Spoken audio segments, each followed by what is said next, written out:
My name is David, a man whose life revolved around wires and circuits, from the cozy homes of my residential electrical work to the bustling commercial establishments I had wired with precision.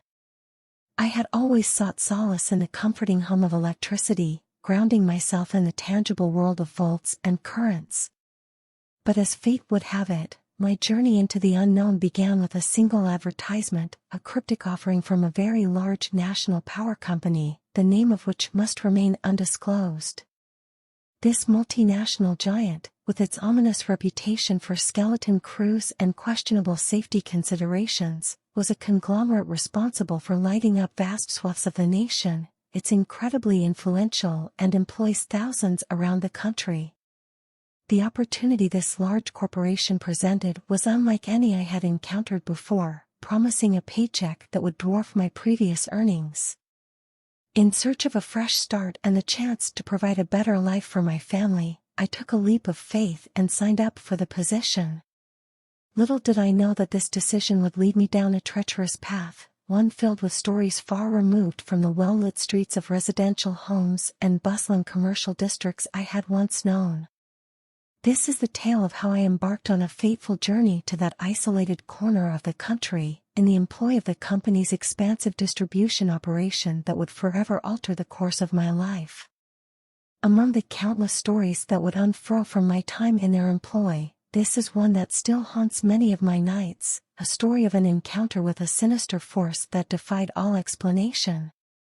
I can still feel the icy fingers of dread gripping my heart, haunting my every waking moment. It all began on a bleak autumn morning when I set out to work on the power lines deep in the remote countryside. The job was simple enough: maintain the electrical grid that stretched across miles of desolate wilderness. Little did I know that I was about to step into a nightmare beyond my wildest imagination. The sun had yet to make its presence known when I arrived at the desolate power station, surrounded by dense woods. The landscape was draped in a thick shroud of fog, obscuring everything more than a few feet away. It felt as though the world had faded away, leaving only the hum of power lines and the distant echo of my footsteps to keep me company. I ascended the rusted metal ladder up the utility pole, clutching my tools, and began to inspect the lines. The air was heavy with an eerie silence, and the hairs on the back of my neck stood on end. It was in this oppressive silence that I heard it, a low, guttural growl that sent a shiver down my spine. It was as if the very earth itself had grumbled in discontent. My eyes scanned the misty landscape, but there was nothing to see except for the gnarled trees and the shifting fog. I brushed it off as an overactive imagination, telling myself that the wilderness was filled with strange sounds. But the growl grew closer, more ominous, and something in the pit of my stomach churned with unease. I continued my work, my unease growing with every passing moment. The power lines creaked and groaned in the wind, but beneath those sounds, I could still hear that menacing growl. The fog had thickened around me, making it nearly impossible to see anything more than a few feet away. That's when I heard it again, only this time it was closer, and it had a twisted, otherworldly quality to it. The growl had turned into a cacophony of howls and shrieks that seemed to echo from all directions. Panic seized me, and I fumbled with my tools, struggling to descend the utility pole as fast as I could. As my feet touched the ground, I heard a loud crash as a massive blow slammed into the other side of the tower. I turned in terror to find myself face to face with a creature I couldn't explain. Its form was a nightmarish amalgamation of fur and scales, with fiery red eyes that bore into my very soul.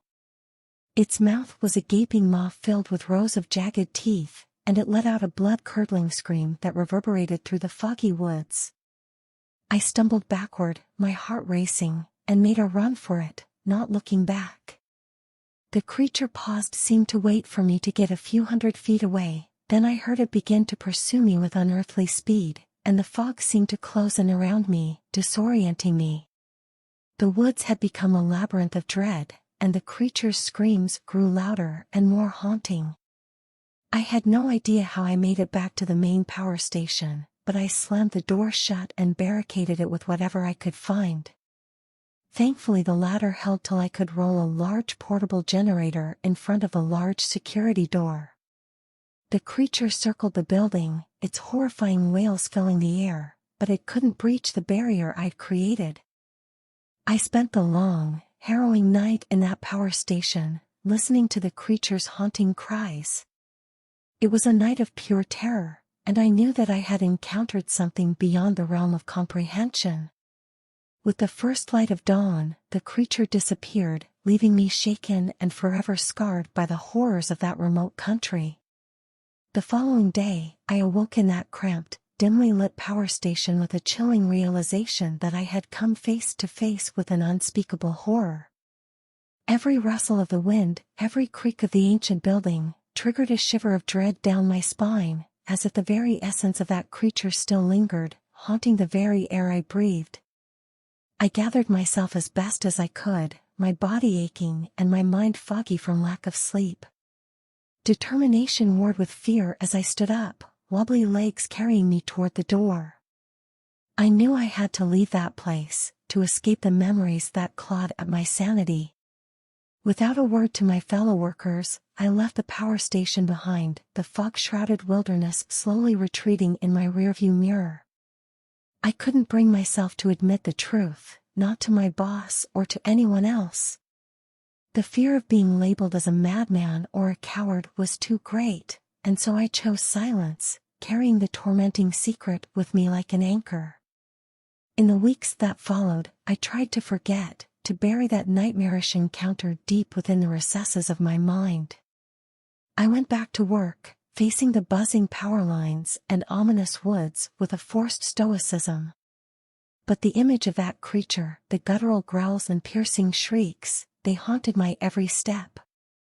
I knew that I had looked into the abyss, and the abyss had stared back at me.